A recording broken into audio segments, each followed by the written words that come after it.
My name is Michael Walsh. I'm with the University of Sydney and I've been researching harvest weed seed control for 20 years.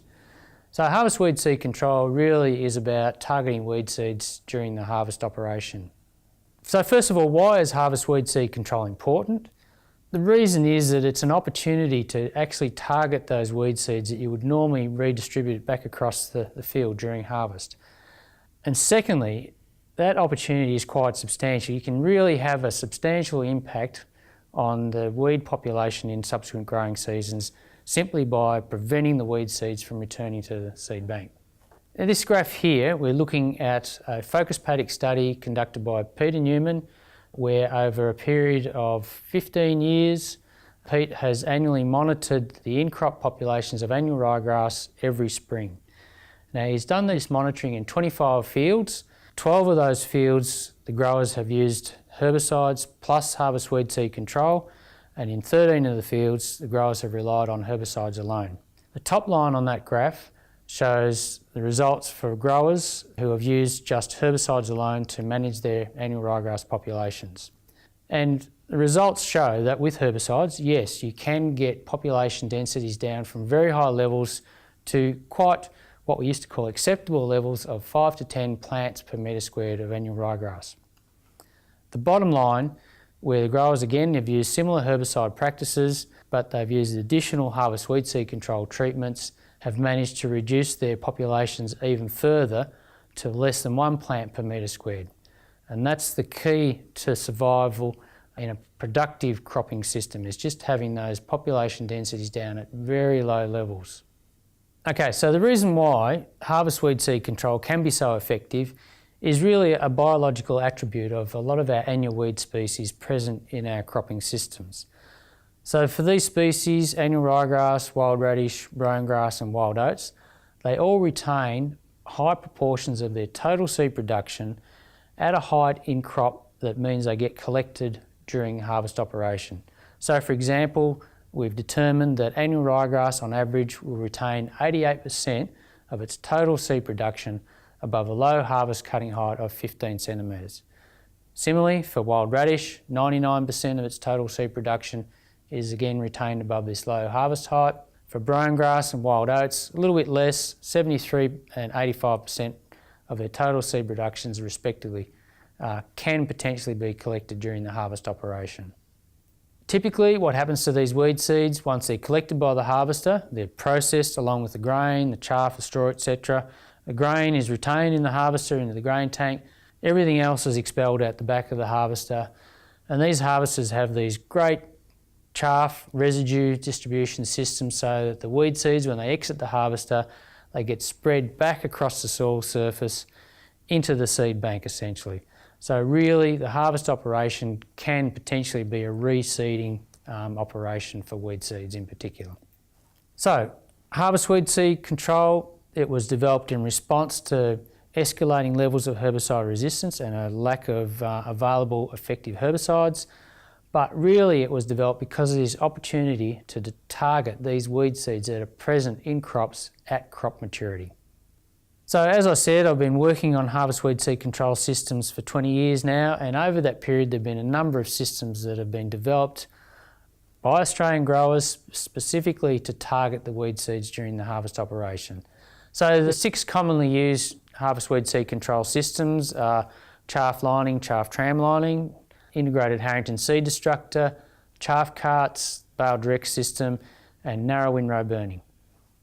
We have at one stage compared some of these systems for their efficacy on annual ryegrass, and we did this on a quite expansive scale across Western Australia and through Southern Australia, where at 25 sites we compared narrow windrow burning, chaff carts and the Harrington seed destructor for their efficacy on annual ryegrass present in wheat. At each of the 25 sites we imposed the treatments at harvest, and then the following autumn we came back and we measured the impact of those treatments based on the emergence of annual ryegrass. So what we found on average was that each of these 25 sites there was no difference between those treatments. Whether it was a Harrington seed destructor, chaff cart or narrow windrow burning, they all had a similar impact on the subsequent annual ryegrass emergence. So all treatments were similarly effective in reducing the next year's population of ryegrass. What we did find was that on average, there was a 60% reduction in annual ryegrass emergence. So although there was variation across the sites, on average you could expect that you would be reducing your annual ryegrass emergence by 60% when you use one of these harvest weed seed control treatments. Harvest weed seed control is not perfect, but there are ways where we can actually make it better. And one of the systems that you can use to increase the efficacy of harvest weed seed control is crop competition.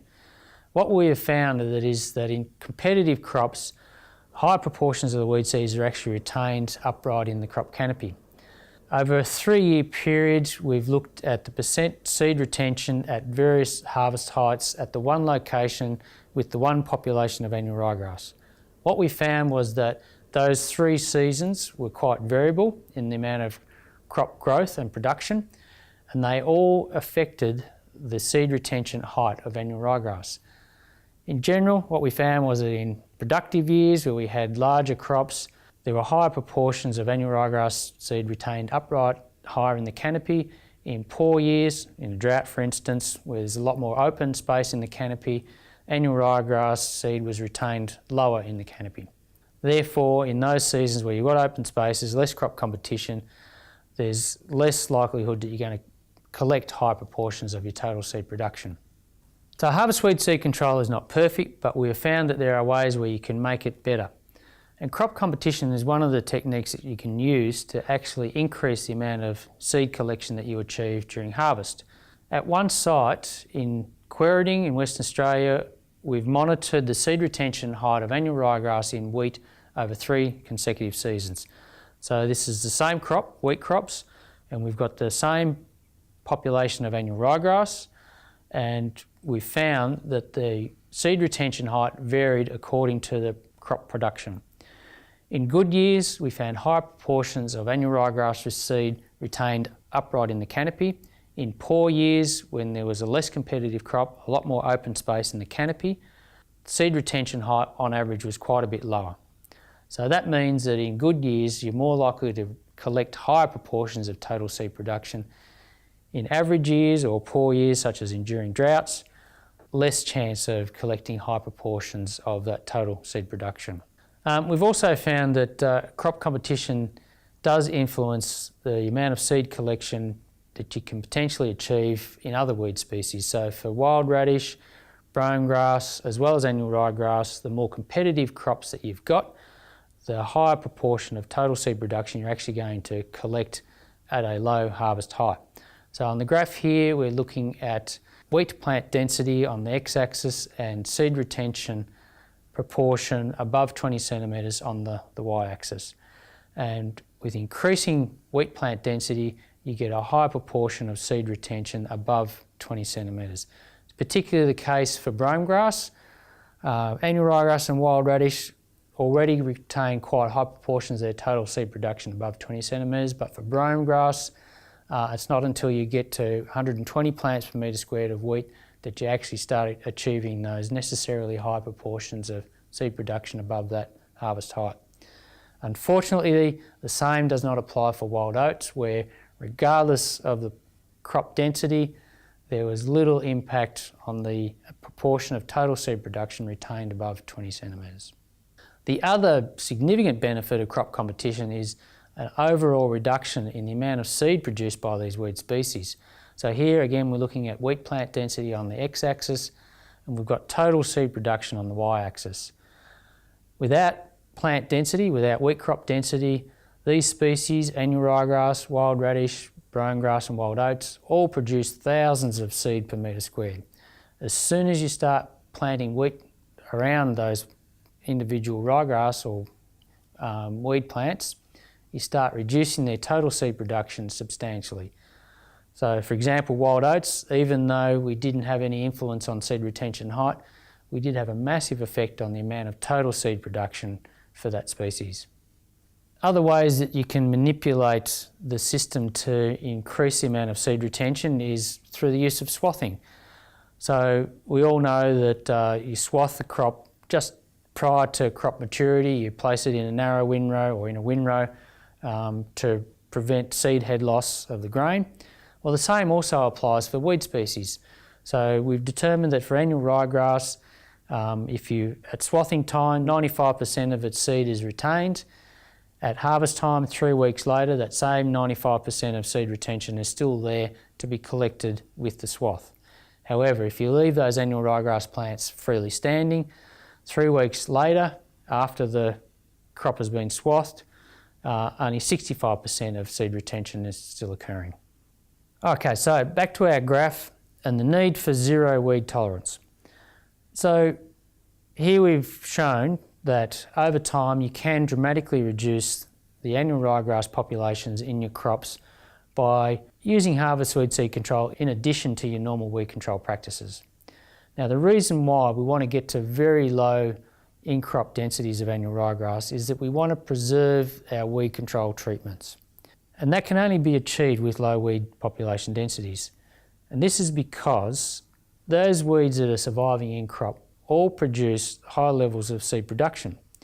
So if we convert that graph to a seed production graph, so assuming that on average annual ryegrass plants surviving in wheat produce 200 seed per plant, then those 5 to 10 plants that are surviving in wheat that have only been controlled in wheat crops where only herbicides have been used are producing 1,000 to 2,000 seed per metre squared. So that's a huge number of seed going into the seed bank that are going to result in high densities of annual ryegrass in subsequent growing seasons. However, where you've only got 1 plant per metre squared producing 200 seed, then there's going to be a lot less plants emerging the following season that need to be controlled. So that really means there's a lot less pressure on your weed control treatments in a system where you're using harvest weed seed control, for instance, in addition to your normal weed control practices, compared to where you're just relying on herbicides alone. What we now know is that harvest weed seed control is an accepted practice. 43% of Australian growers are now using some form of harvest weed seed control. So these are Australian developed systems now being adopted by Australian growers, and I guess our role in all this has been to validate the efficacy of these systems. So narrow windrow burning is the most common system that's being used. 30% of growers have adopted that practice, but there are also significant levels of adoption for chaff tramlining, chaff carts and bale direct. And it really is pleasing to see that these Australian innovations now being widely used, and now us as researchers have to allow these practices to be used to the best of their ability. And what that means is that we have to allow the incorporation of multiple weed control tactics, such as crop competition, swathing where applicable, to be used alongside harvest weed seed control and the routine herbicide control practices for a more sustainable future for these weed control technologies.